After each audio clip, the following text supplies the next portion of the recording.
This is so awesome. Okay, so tonight you're going to hear 5 stories from 5 different voices on this one stage. You're not going to find any experts up here, just real people. Our stories are funny, they're moving, and they're unforgettable. This whole show started from a love of storytelling. We all met last year on Cortez Island. There's a retreat called Hollyhock, and they were offering a storytelling workshop. Our teacher was Tracy Aaron Smith. She's a renowned storyteller in Canada. Under her guidance, for about 1 week, we shared our stories with one another, we laughed, we cried, and then we performed them on stage. And it was magical. So in November of last year, on a whim, I entered the Winnipeg Fringe lottery to win a venue, just like this. And I won. So in December, I contacted my old Hollyhock buddies, and I said, do you guys want to put on a show at the Winnipeg Fringe next year? And it was met with this excitement. So by February, we were all committed, and we were like, let's just do it. So we're doing it. Yeah. Okay, so I'm going to introduce everyone in order of appearance. So first we're going to have Theo out, and she comes from Smithers, BC. She's going to share 2 stories with us. One is fiction, and she stars as Amelia Duckworth. The next story is from Sally Scott, and she joins us all the way from Southampton, England, to share her story, 16%. Then we have Dr.Nicolette Richet, and she's coming from Duncan, BC, to share her story, 50-year-old horny mom in the Zen of Tinder. And then I'm going to come back on stage and share my story, what a trip. And then we're going to have Theo come back out, and she's going to share her nonfiction story, Stepping Out of the Abyss. Then we're going to have Marc Dione all the way from Whistler, and he's going to share his story, Question Mark. On behalf of all the storytellers here tonight, we're just so grateful that you're all here to listen to our stories. Please enjoy. Thank you so much.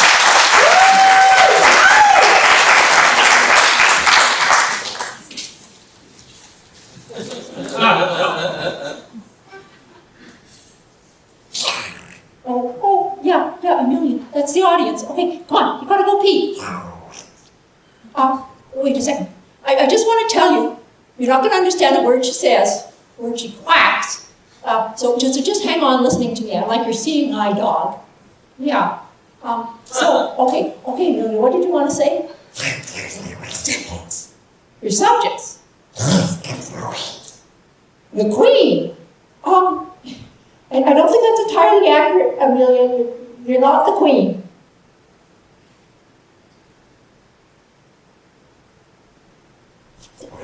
No, not the Queen. I have a little other news for you, too. You're a duck. Yes, a duck. And last but not least is you've been cut from the show. What?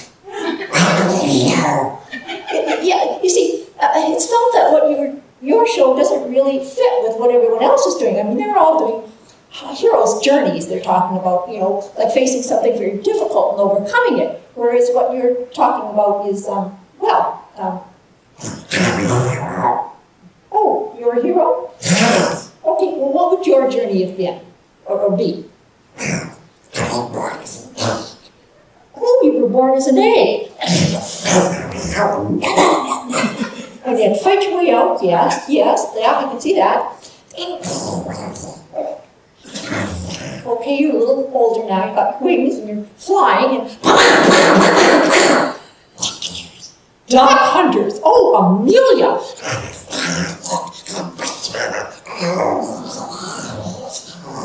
You're flying along with the bullets coming up all over the place. Oh my God, yes, I see. Flying to Winnipeg? Yes, a very long way. Well, you would get tired. You're no spring chicken. You were never a chicken? Always a duck. Yeah, never a chicken, always a duck. Yeah.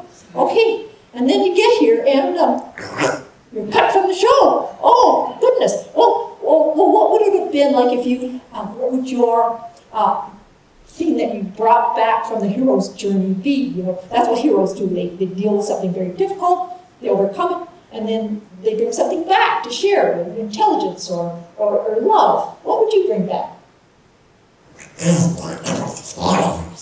Oh, Empress of the Universe. Right. Oh, Amelia, you're such a megalomaniac. Come on, let's go pee before you wet your feathers.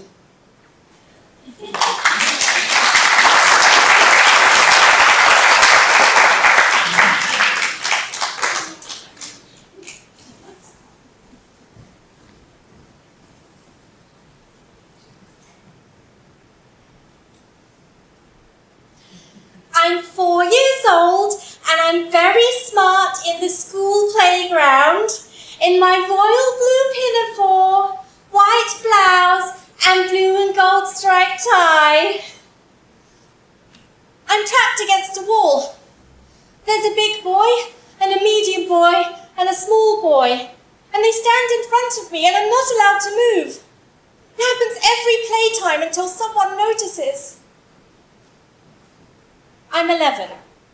It's music class in this musty-smelling classroom with instruments I don't understand and not allowed to touch. Boy in front of me turns around, looks at me, and puts his hand on my knee. He smiles sardonically. I'm 12.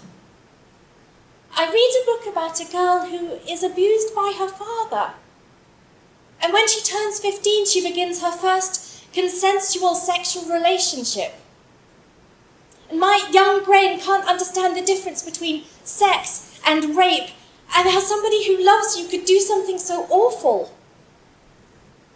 Hugging my father no longer feels safe. What if he's done this to me? What if he hugs me and I feel his penis? And a few weeks later, my mother tells me that she once talked a man out of raping her.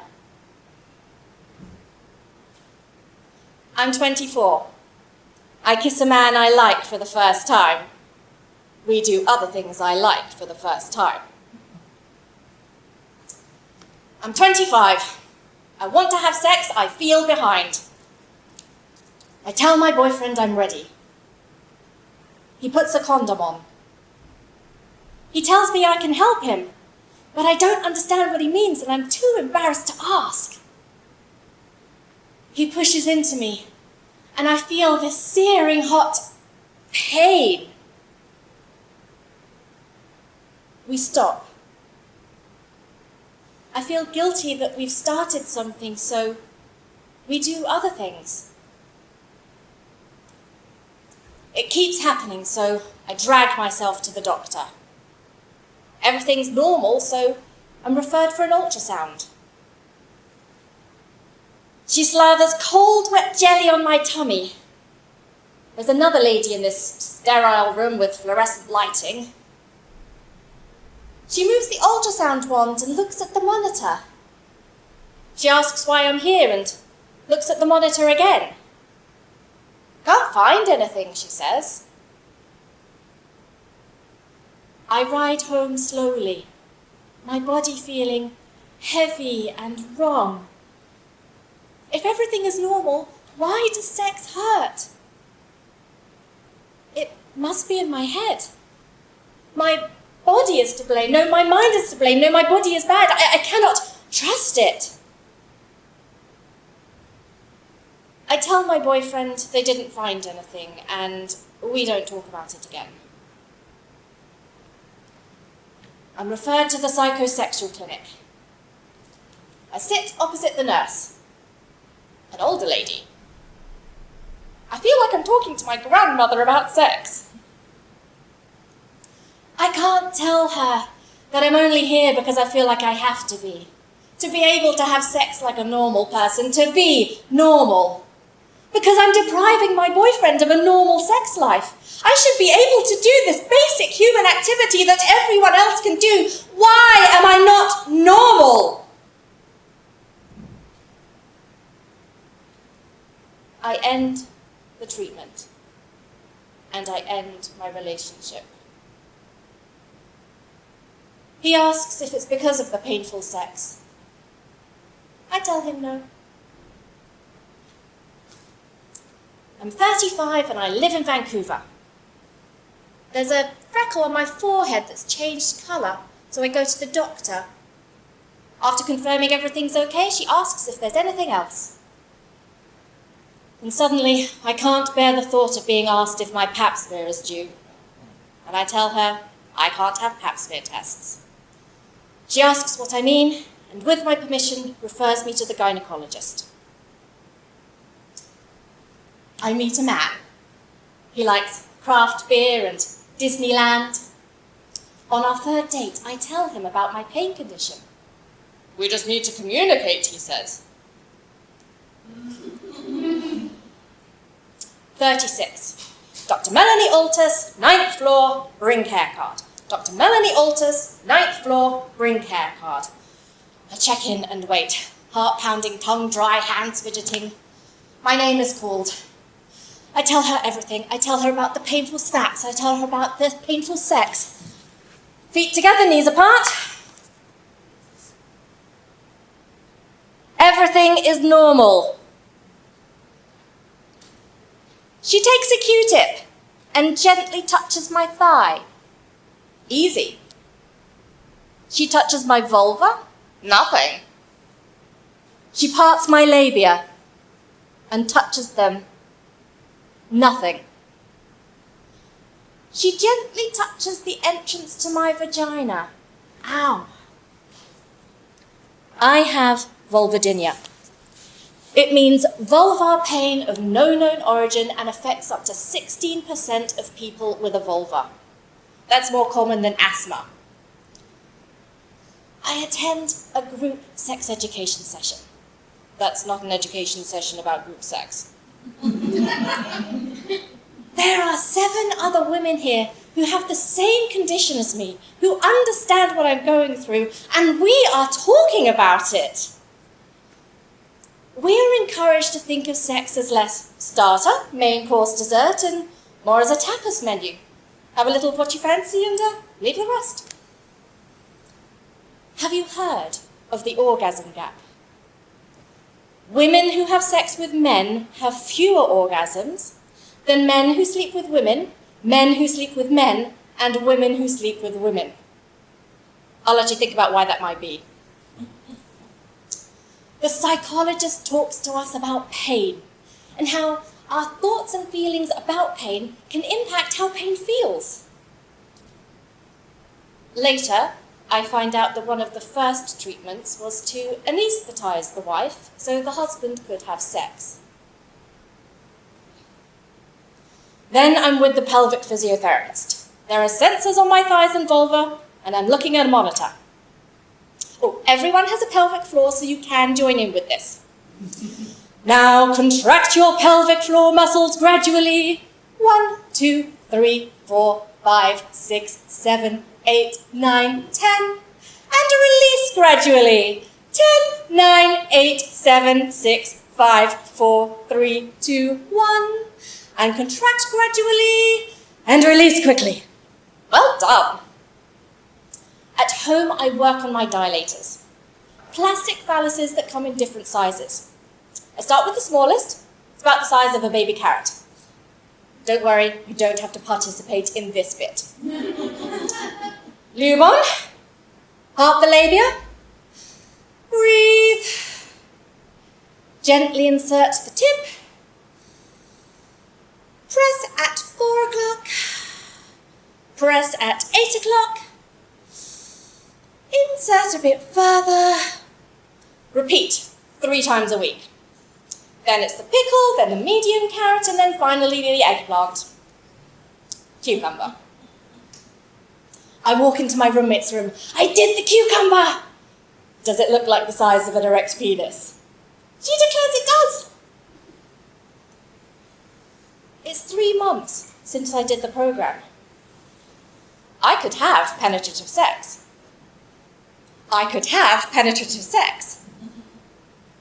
I could have penetrative sex if if I can have penetrative sex, then that means I have to have penetrative sex. If I have to have penetrative sex, then I no longer have a choice in it. That means I have to do it. No. Tapas menu. I've added an item to my tapas menu. So, why am I here talking to you about pain and penetration and vulvas and vaginas and tapas menus? 17 years ago, I could not. I was too ashamed and embarrassed, and I felt too awful about myself. I didn't have the sex education to know what the hell I was doing. So, storytelling and community have helped me get to this point, and I just really wanted to share that with you, so thank you for listening. My name is Sally Scott, and this is my story, 16%.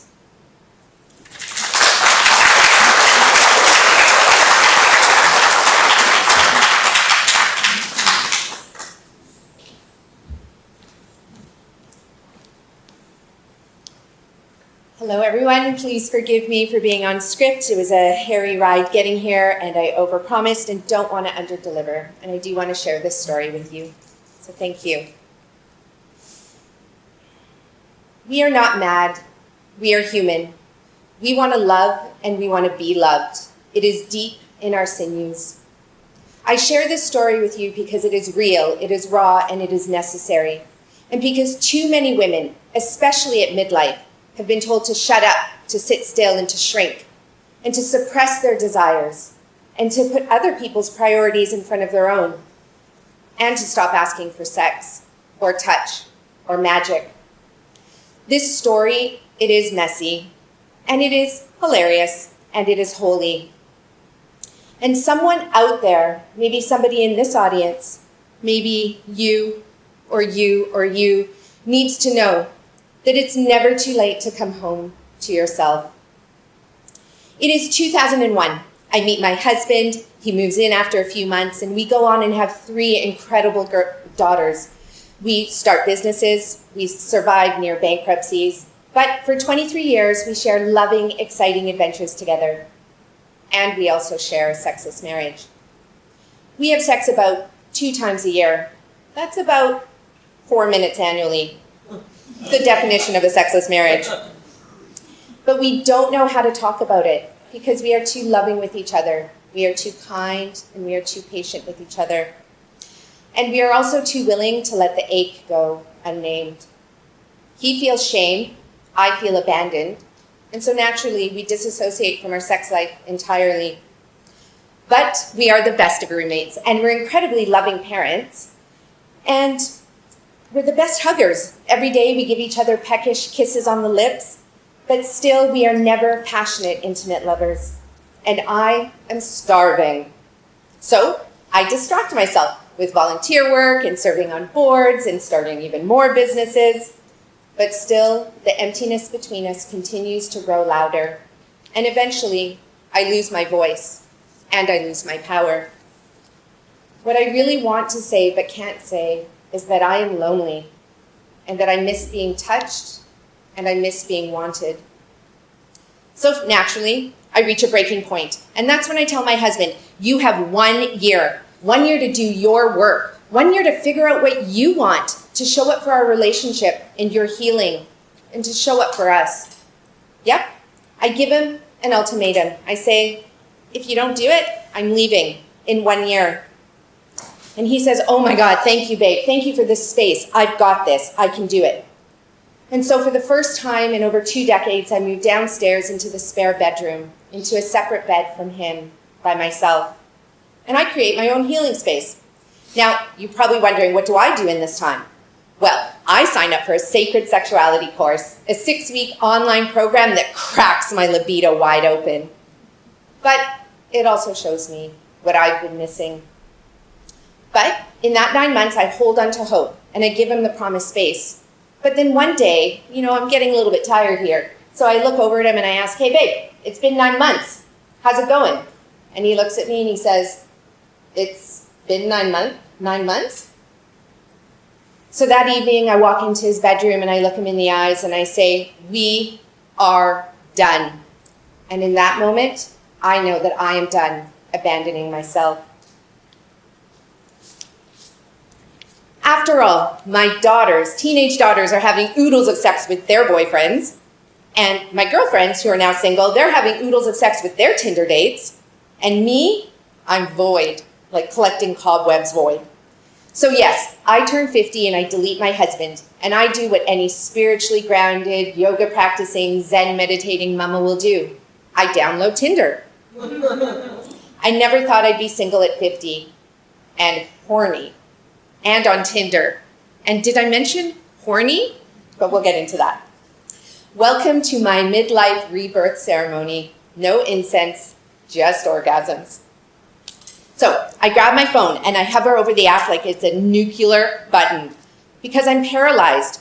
I don't really want to put up my profile, and I'm afraid that someone out there might see me, that I'll be desperate, that I'll be exposed publicly for wanting sex, for wanting connection, for wanting touch, love, or more.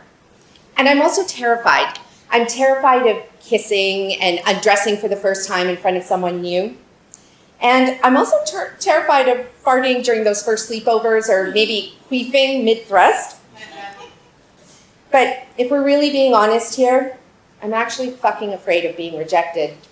Or worse, what about getting into another relationship too soon? After all, I was 23 years in a very loyal, monogamous relationship. I do not want to jump into another one so fast. But ultimately, I'm just terrified of being seen. But I do. I post my profile, and just like that, I become visible to everyone, and finally, to myself.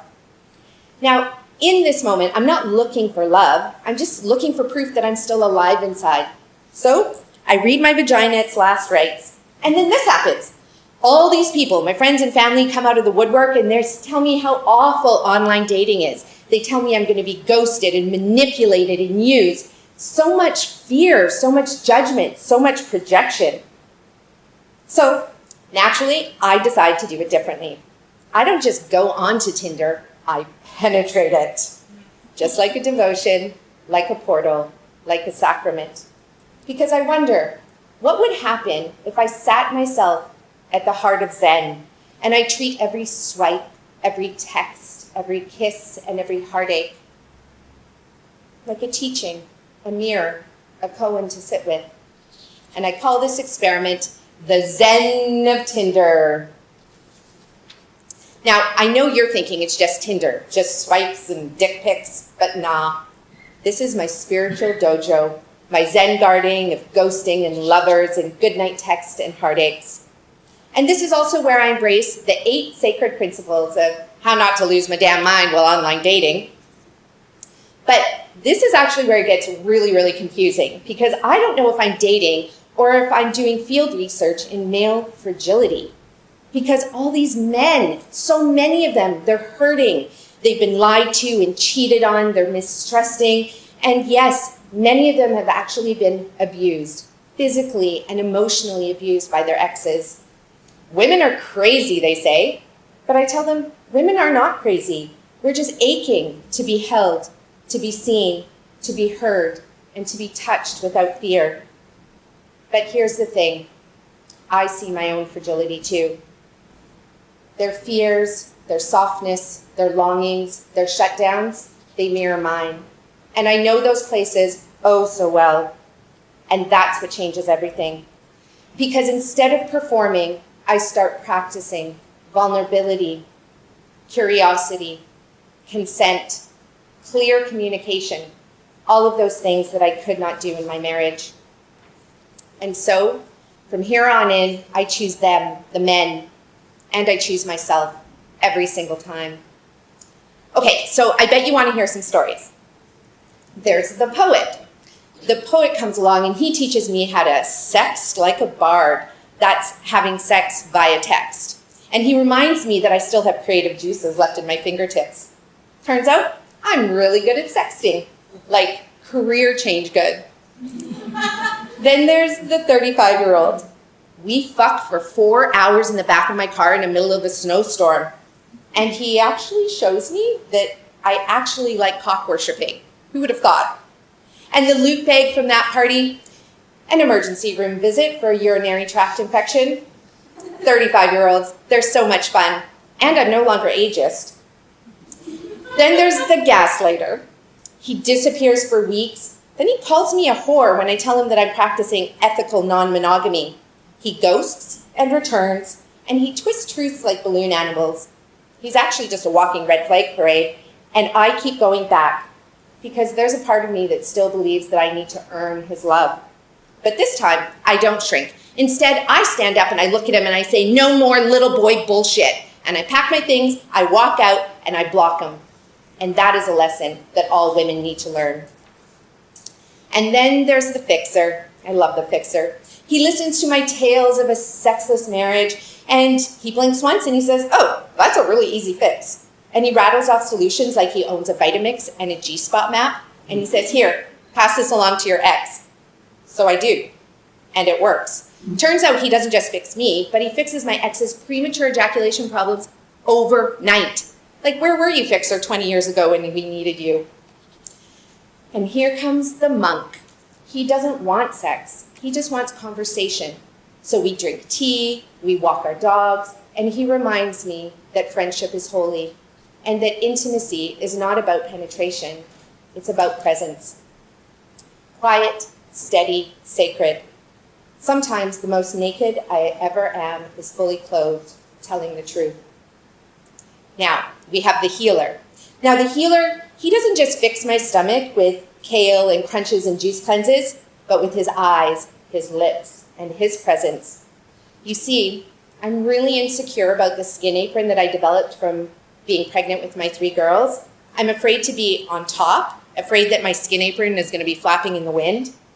But no, he looks at me like I'm art, and he touches me like I don't need fixing, and he kisses my belly like it's sacred terrain. And when we make love, it's like a psychedelic trip, and that heals more than any cleanse ever could. But it's not all unicorns and candy. There is also the one who couldn't come. He can last for hours, which is awesome, but he just can't finish. And not because he doesn't want to, but because there's something deeper standing in the way. Maybe it's shame, maybe it's pressure, it could be too much porn, but worse, it's actually the belief that receiving is selfish and that pleasure has to be earned. He doesn't need fixing, he just simply needs to be heard. And so I listen, like with my whole body, full body listening. And then he softens, and he is seen, and he feels, and he comes, and he conquers. But he teaches me that men suffer too, and that sometimes listening is the most erotic thing of all. Now, I know what you're thinking. You're probably thinking that I have a sex addiction, right? But I don't. I simply have a joy deficit and a self-worth deficit. And I don't need these men to worship me. I just need to remember that I'm worth it and how to speak that worthiness out loud. Also, before I go on, I want to tell you that I also learned how to squirt. Yes, like I thought that was something that only other women could do, not me, but it turns out I can, and I do it at 50. And the secret is not faking, not trying, and not performing. It's just about being fully present in the here and now. So we wash the sheets, and I feel like a sex witch, a leaky faucet of divine feminine power. So yes, believe it or not, Tinder, that tiny little app, it didn't just crack my libido open, it cracked my soul wide open. But still, Tinder is not all rainbows and teddy bears. Some days there are really, really low points, like the time when I'm on the kitchen floor leaning against the dishwasher, crying on my assistant's shoulder. I mean, after all, I'm still human. I'm single, raising teenage daughters, and I'm dating and breaking and healing, running businesses. Ugh, those moments, they are the whiff of death. But I stay, and I never run. Because what begins as a swipe turns into a pilgrimage, from rejection to desire, from awkward texts into aching truths, and from shame and into sacredness. I don't just swipe and cross my fingers and pray. Nope. I make online dating my sole intention. In the past 6 months, I have matched with and chatted with about 150 guys. I've gone on 22 dates, and I sleep with 7 of them. I mean, after all, I'm making up for 23 years of lost orgasms and intimacy. And I have mind-blowing sexting relationships with 5 of them that live out of province, and 3 of these men become beautiful, divine, long-term lovers. Yes, I take a huge risk, but the rewards, they are even bigger. Because how you do anything on Tinder is how you do everything in life. I am not ashamed, not of my hunger, not of my stretch marks, and not of my tears. And I do want more. I want more touch, more truth, more sacred fuckery and forehead kisses. Ultimately, I want me. So I invite you to take one thing from the show today. Swipe right on yourself, even when you're scared, even when you're messy. Because you are not too old, and you are not too late, and you are not alone. After all, you are the one that you've been trying to match with all along. Thank you. My name is Dr.Nicolette Richet, and this is my show. Thank you.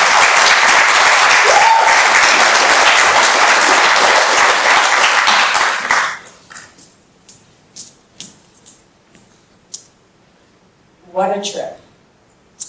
So I'm having lunch with a friend of mine, Corinne. We're at Salisbury House, enjoying our cheeseburger platter, and Matt Johnson pops into my head. It's weird because I don't really know him that well. He's a friend of my brother's.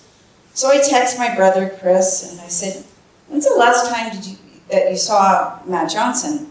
He texted me back pretty quick, and he said, well, he left my office about a half hour ago, but before that, it's been a couple of years.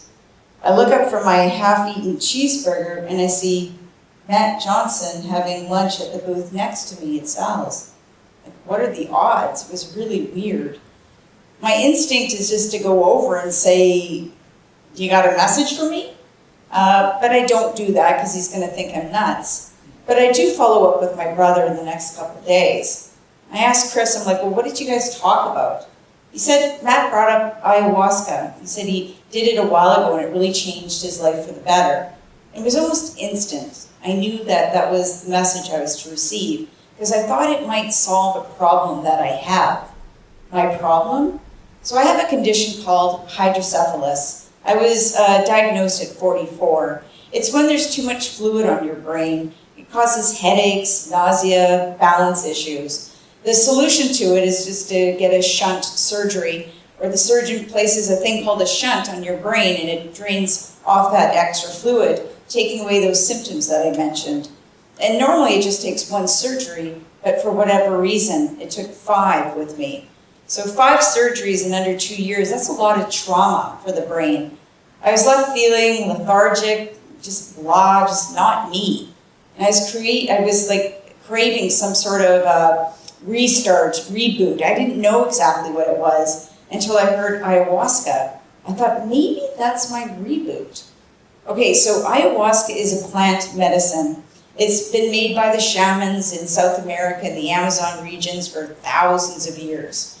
It's basically made of half plant and half vine. It contains DMT. DMT causes those hallucinations/visions, and those visions are to help one heal. In fact, the shamans say that when you're ready for the plants, they'll sometimes call for you. So I'm thinking, is Matt some sort of white rabbit sort of figure that the plant sent for me? And I don't know, but I do follow up with him, and he tells me all the information I need to know. So a few months later, I find myself on the Trans-Canada Highway. I'm headed east to some ayahuasca retreat in the middle of nowhere. When I arrive, I'm just met with tens of thousands of the largest black flies I've ever seen in my life, like Jurassic Park type flies. After I gain the confidence to leave my car, I come out and it's very hot and moist kind of a day. I'm led to the lodge where the ceremonies take place. I look down and I see blankets and pillows and mats just tossed all about. But what I'm really focused on here is these white buckets. They're known as purging buckets because a lot of people get, sick when they spend time with the plants. And then I'm like, oh, Jesus, what the hell am I doing here? But I decide to stay. A little while later, it's getting dark, and the shaman comes by, and he's all dressed in white. And he presents me with the medicine. It's in this little white cup. And I'm scared, but I reach for it, my hand's shaking, and I swallow it slowly. And it's got a taste of like Marmite and soy sauce. It's just not pleasant at all. With that, I lay down on my mat, and then the chanting starts. There's a couple in our group that start to sing, and at first I gotta admit I wasn't a fan. It was this tribal music, and I'm like, But eventually it actually starts to relax me, and I'm welcoming the music. It's about 40 minutes in, and I start to have my vision. And it's a dark room, and I'm not really sure where I am, but I feel comfortable, not scared. And then I realize I'm in my parents' bedroom. I haven't been here since I was like 11 or 12. And it was such a great reminder. I used to come here whenever I got scared. I heard a scary sound or I had a bad dream. And as soon as I passed that threshold over my parents' door, like nothing in the world could harm me. Oh, it was so good to be back here. Felt just so safe. And I got to spend this safety and comfortness for like the next 3 hours. It was just amazing. I wake up the next day and I have breakfast with my new ayahuasca buddies. And there's all this connection and excitement in the air as we exchange our stories from the night before. But the big question going around the table is, are we all going to do this thing again? And it was a definite yes. So I'm back in the lodge, in the ceremony room, but I'm feeling so much better. I'm not scared anymore. I'm actually excited to see what the visions have in store for me tonight. So when the shaman comes by, I take the cup and I swallow it with this newfound confidence.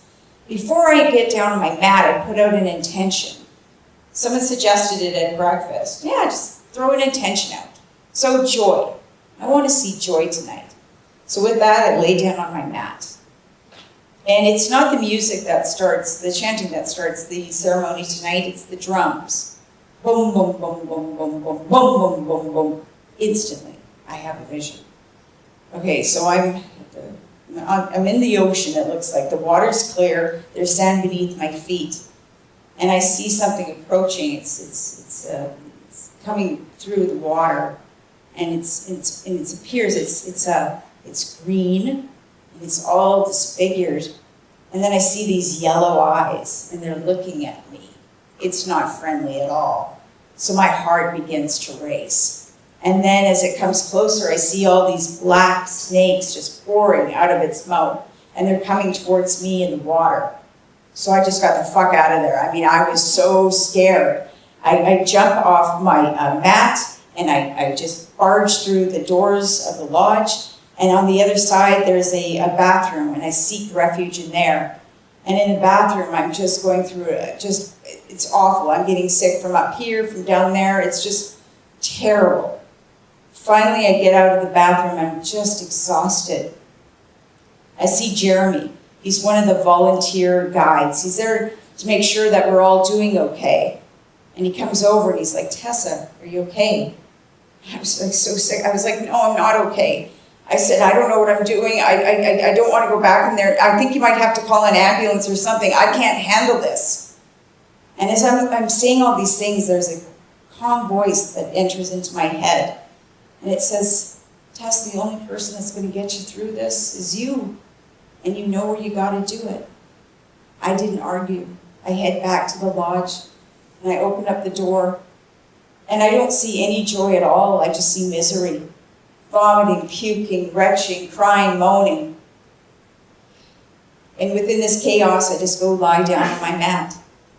And as soon as I close my eyes, I'm exactly back where I was before. That entity thing is right there, and the only difference is I also have snakes, black snakes coming out of my mouth. So I did the only thing I could do. I grabbed onto one of those white buckets, and for the next 3 hours, I purged, and I purged, and I purged. And it was hell. One of the worst nights I think I've ever had. But I did it. I got through it on my own. And I learned a couple valuable lessons. I got to see an inner strength that didn't even know existed inside myself. Like I've been wearing my ruby slippers my whole life, I just didn't know. And the other thing I learned was just how to breathe. Long, deep breaths. They'll get you through anything. I woke up to the voice, "Happy birthday." I didn't recognize the voice and it wasn't my birthday. But now I look back in retrospect and I think, yeah, it kind of was like a birthday because it was a whole new beginning to my life that day. I say goodbye to all my friends and I'm back on the highway. I'm now headed west, I'm headed home. There's a construction site, so I slow down. And as I slow down, my mind races about the night before. And I realize I didn't get to see any joy. And then instantly I have a vision. I'm back in the Victoria Hospital. I'm in bed and I look over and I see my daughter Emma for the first time. And my whole body just fills with this unconditional love. I can feel every tingle in my body. I can feel my heart beating. And all I want to do is just hold her. I mean, it's so hard to explain it because it wasn't like I was just mentally there. I was physically there. I felt everything. And then I realized I just got to relive the most joyful moment of my entire life. It was the greatest gift I'd ever received. Now I'm coming out of this construction zone, but I can barely see the road because I just have all these tears of joy running down my face. So I see a truck, a cargo truck up ahead of me. And I decide I'm just going to follow it. I'm not going to pass, I'm not going to speed, I'm just going to follow. Make my journey home easy. I do this for the next few hours. I see my exit coming up, so I'm getting ready to veer off the road, but the truck goes onto the side of the shoulder in front of me. So now I'm passing it by, and I see a very familiar, large black snake on the side of the truck. It's a logo for their company, Viper Moving. I mean, it was exactly like the snake I saw in my vision, and it just led me home. Bizarre. So I'm coming up to my house, I pull up in the driveway, I open the door, and I see my daughter, Emma. She's now an adult, but I see her for the second time that day. And again, my whole body just fills with this overwhelming love for her. And I just open my arms wide. I put on this big smile. She's looking at me like I'm crazy, but I don't care. I just keep heading over there, and I go in for that long, warm hug. What a trip. Thank you.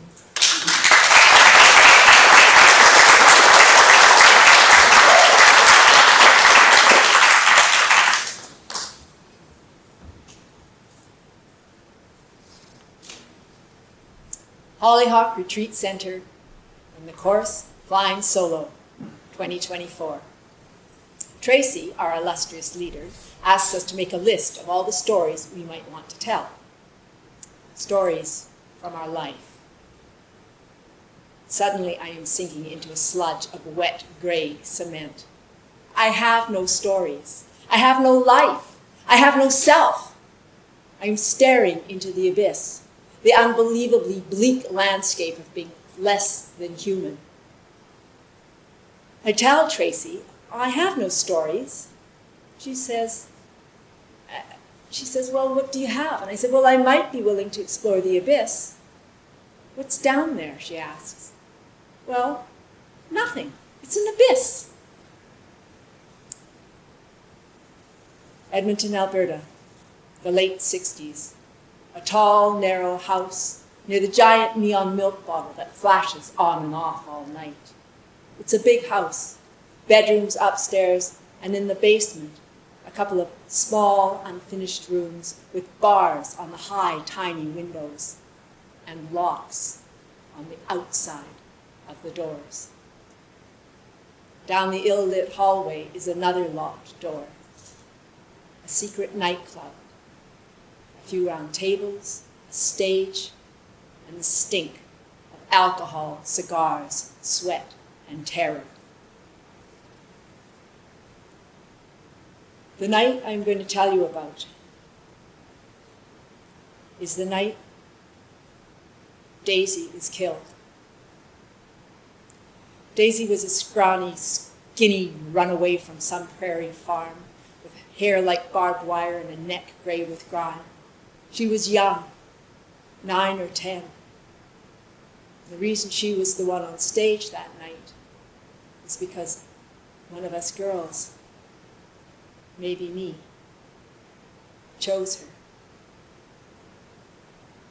I'm standing against the wall at the back of the club as the men, our fathers, uncles, businessmen, lawyers, a couple of cops, a judge, swarm the stage.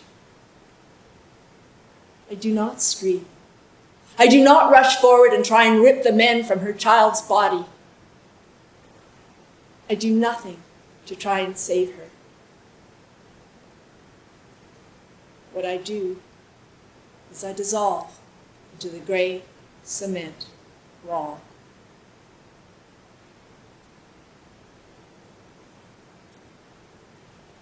When I'm in my 50s, I wrote another ending to the story. In this ending, a new girl is brought to the pedophile ring.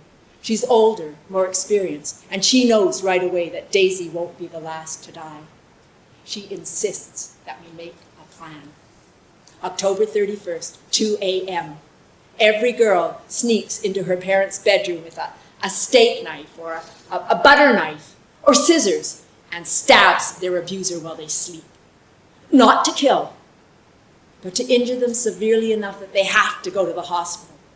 I mean, can you imagine the scene outside emergency that night as car after car after car after car pulls up, driven by white-knuckled, furious wives, bringing their bloody fucking husbands to get sewn up because they were stabbed in their beds by their loving teenage daughters? I mean, what a story. What a triumph. Now someone will have to ask questions.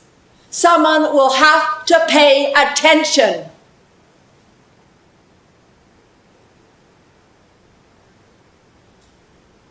So I do have a story, even though we know that in the real world it would probably have gotten hushed up. But I bet that house would have gotten torn down. Now I'm in my 70s. I'm at the developmental stage that Erickson calls integrity versus despair, and it fits for me. It's why I went to Hollyhock, why I wrote this story, why I've come here. To step out of the wall, climb out of the abyss, and own my life with all its horrors and joy.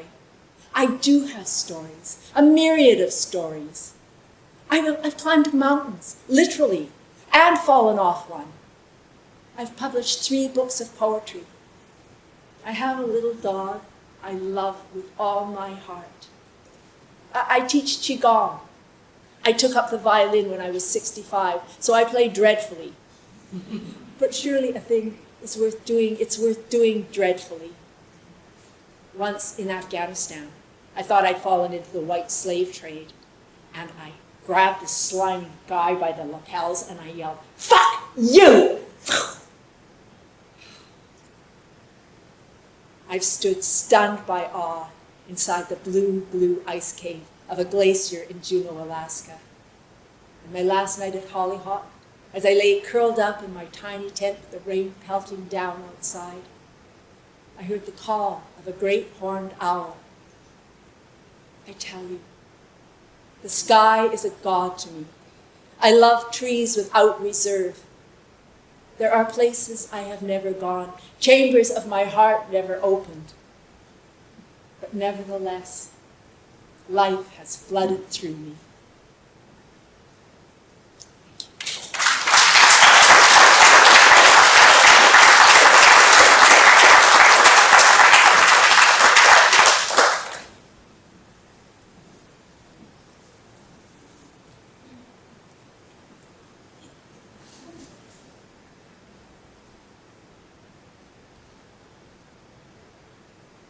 I know what you're thinking. Why the checkered socks?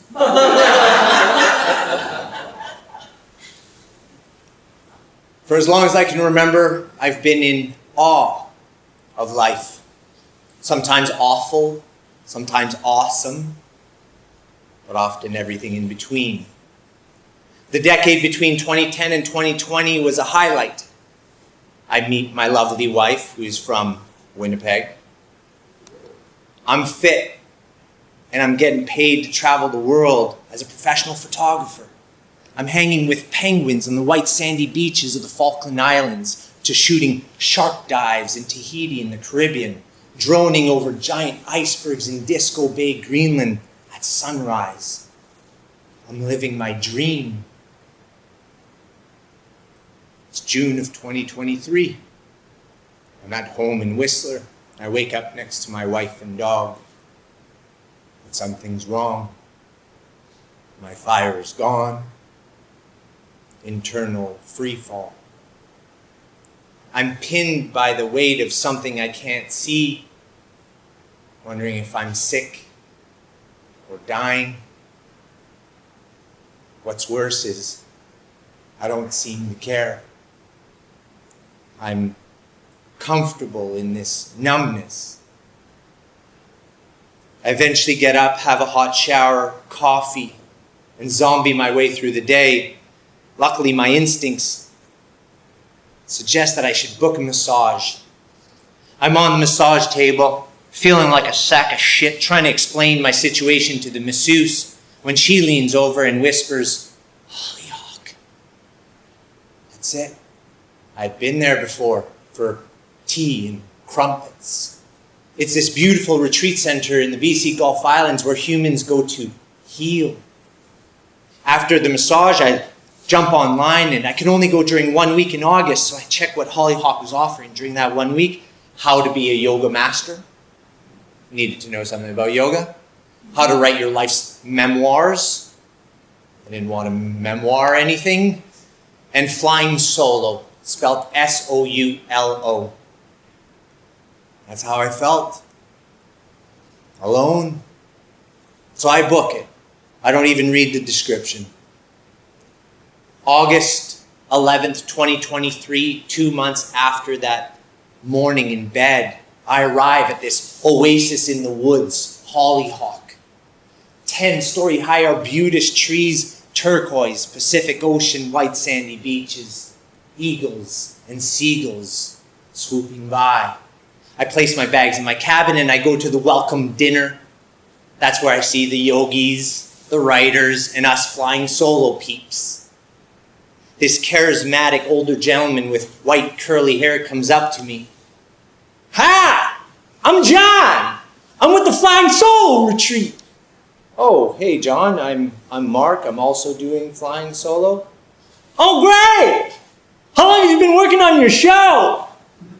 "Oh, what show?" "Oh, well that's what the retreat's about. We write about our life experiences and do a show. We have to do a show." Oh shit, I didn't read the fucking description. "Well, John, to answer your question, I didn't know about the show. I didn't work on my show. I don't think I'll be doing a show." "Oh, I think it's mandatory."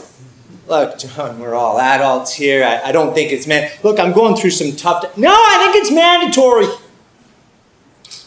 I break this awkward exchange by suggesting we go have dinner. After dinner, we're invited to the space where the rest of our retreat will be held. This stunning octagonal room made of BC cedar. There's a skylight right in the middle, allowing the setting sun's light to dance through the space. They call it the Raven Room. That's where we meet Tracy Erin Smith, woman with long dark hair, and her giant smile welcomes us in. And as we walk in, she makes eye contact with each and every one of us, speaking softly as we take our seats in a circle. That's where Tracy explains the philosophy behind flying solo. Everyone has a story, and sharing your story helps you and those who hear it. Tracy also explains that our schedule funnels to a show at the end of the week that is mandatory. At 9 a.m. the next day, Tracy leads us through one of her exercises called Gossip and Lies. It's kinder than it sounds. But this exercise starts to reveal that I may have less self-love than I thought. See, these exercises are designed to mine raw life experiences and turn them into a solo performance. I'm receiving compliments from my fellow students, but their words aren't landing. Their words cause discomfort, not joy. And in sharing parts of my story, my life, I feel a button pop on a suit I didn't even know I was wearing. And I see my insides for the first time in my life, and I don't like what I see. I begin trembling, and I can barely speak, and I start crying in front of complete strangers. It's too much. It's overwhelming. Tracy finally calls lunch. By that time, I'm sitting on the ground, snot still running down my face. I call Tracy over. She kneels over in front of me. It's not you, it's me. You seem like a great woman. Your program seems amazing, but I'm fucked up. I didn't come here for this. I have nothing else to give. I came to sit on the beach, not cry and feel shitty. I'm not even asking for a refund. I didn't read the description.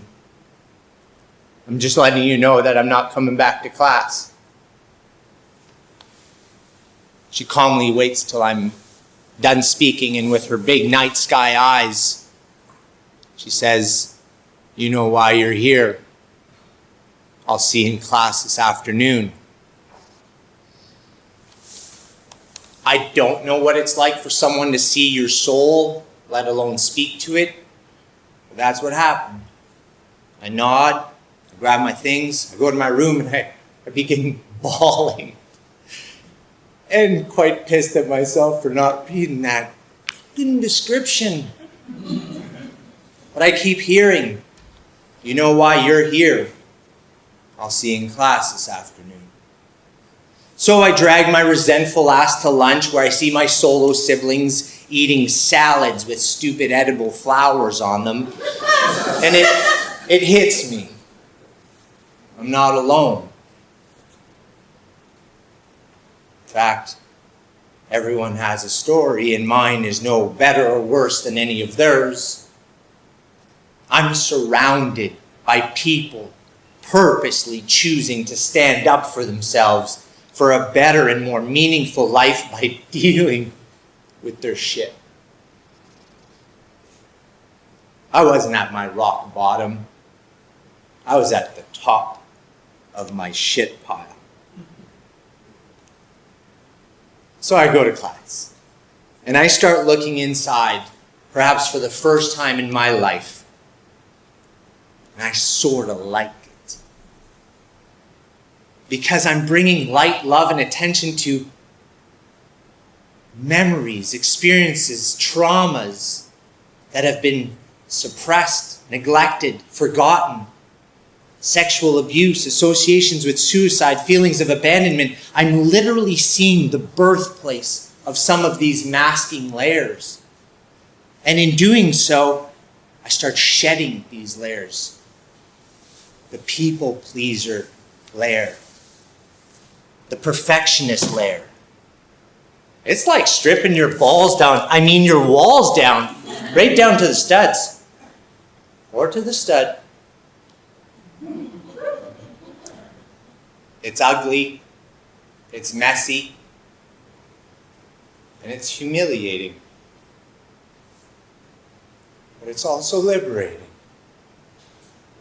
to sit there. And with Tracy's help, she helps you turn these layers inside out. Alchemizing pain into power. Shit into gold. Oh.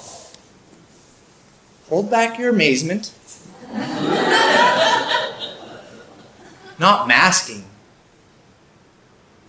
Becoming. See, I can't rid myself of me. I have to refurbish me. So I write a show. My first ever show. And I share it with everybody, and nobody gets it. Turns out that it's hard to write about your shit. What's worse is I find out that night that the big show It's not just in front of my solo siblings, it's in front of all the writers, and they invited the yogis and anyone who wanted to come from the island. Fuck off. Watch your hockey. But it's in front of 55 people. I go to my room, I start to feel shitty, my heart starts to race, I have cold and hot sweats. I'm literally praying it's COVID. I begin fantasizing about my life of comfort. Comfortably numb feels better than this. I go to bed, I wake up at 5 in the morning, exhausted. I start crying, unsure where to start, and I surrender. And in that moment, it pours out of me. Not from here, from here. And I begin writing. I go to breakfast and I see Tracy. Hey, Tracy, I got a new show. Nope, no, not on show day. No new shows on show day. I think I got it this time. Okay. Look, you can meet me at class half hour before and you can share it, but if it doesn't land, we'll just adjust what you wrote yesterday and you'll be fine. We go to the Raven room, we sit on the floor, open my computer, and I begin sharing what's really been going on. Shame, fear, guilt, confusion. After I'm done, I close my computer and I look up at her and she says, "It's nice to finally meet you." I realize in that moment that unknowingly I've been hiding behind this suit. Shame, being a chameleon of goodness. It's all good. It's all good. Afraid of not being loved, of being rejected, and in doing so, fueling my condition of feeling like I'm not enough. Tracy makes me the opener. I hear my name get announced and I go to take a step, but I'm afraid I'm going to go out in front of the audience and freeze. But I go in front of the audience and I fly. I speak my truth for the first time in my life and I connect. And it feels amazing. After the show, I see there's this 30-year-old guy or so, 6 foot tall, long blonde hair, gorgeous man. I could tell he's waiting for the crowd to thin out. As he approaches towards me, I can see that he's got tears in his eyes and he said, "Hey man, do you mind if I hug you?" Yeah, of course. As he's giving me a hug, he says, "I've been suffering with depression most of my life, too afraid and too ashamed of talking about it. But you're the first person to give me hope, to make me feel like I'll be okay." My life changed in that instant. I devoted myself, my time, to the inner path, to the inner journey back to self, to heal these wounds once and for all that lead me to a burnout, to a version of myself that I don't love, that makes questionable fashion choices. Yeah. Learning to stoke my own fire and to find my roar again and my howl again. Surrounding myself with like-minded people who value and appreciate truth and depth.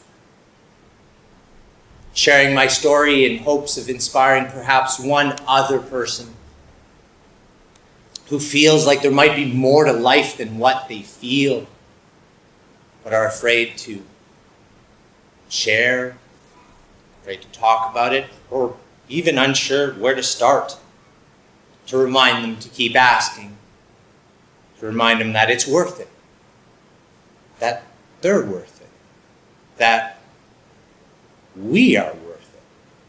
In case this helps, this is where I started.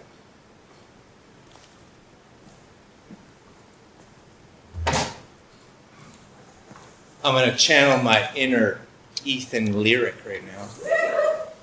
Yeah. Mama and Aunt.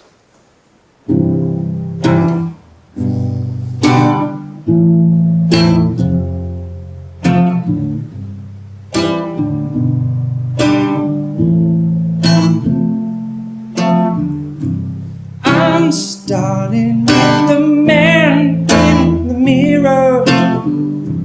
I'm asking him to change his ways.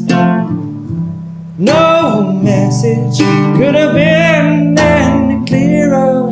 You wanna make the world a better place, take a look at yourself and make that change. We're gonna do it again, and yes, you can sing along. I invite everybody to come out. We're gonna come around. You getting ready? You getting ready? I'm starting with the man in the mirror. I'm asking him to change his ways. No message could have been any clearer. You wanna make the world a better place, take a look at yourself and make that change. Thank you so much, everybody, for coming! Thank you so much.